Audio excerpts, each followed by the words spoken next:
మరి ఇంట్లో ఏమైనా చూస్తూ ఉన్నారా మ్యాచెస్? లేదంటే ఎందుకంటే ఆల్రెడీ నువ్వు స్టెబుల్గా రన్ అవుతున్నావు, మంచి మూవీస్ చేసుకుంటున్నావు, ఇటు నీ పర్సనల్ లైఫ్ కూడా ఇంపార్టెంటే కదా అని చెప్పి ఏమైనా ఇంట్లో ప్లానింగ్ లాంటి? అంటే నేను ఏం నమ్ముతా అంటే పుట్టుక పెళ్ళి చావు అనేది ప్లాన్ చేయొద్దు, చేయలేము కూడా. అంతే. ఓకే. అంటే ఇందాక మీరు పాటలు పాడుతా అన్నారు, క్లాసికల్ టచ్లో ఏదైనా ఒక సాంగ్ ఖచ్చితంగా పాడాల్సిందే, డైలాగ్ కూడా చెప్పాల్సిందే, అన్ని స్లాంగ్స్లోనా? Okay, I'll try.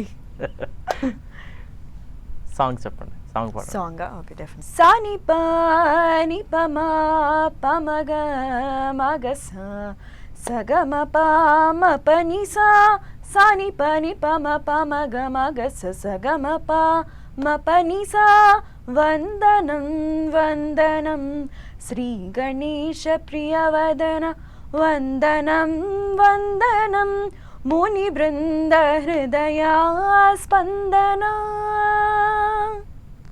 సూపర్ అండి, చాలా బాగా పాడుతున్నారు.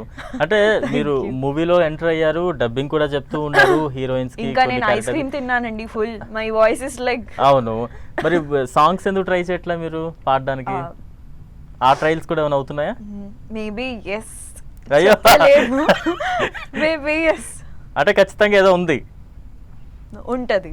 ఓకే. అమ్మకి నేను సింగర్ అవ్వాలని ఉండే యాక్చువల్లీ. ఓకే, అందుకే నేర్చుకోమన్నారు. ఓకే. అయితే ఇప్పుడు క్లాసికల్ గా ఒక సాంగ్ పాడారు, సీతారామంలో చాలా హిట్ సాంగ్స్ ఉన్నాయి, అదేమైనా ఒక పాట? I will sing from Pushpa. Okay, Pushpa 2.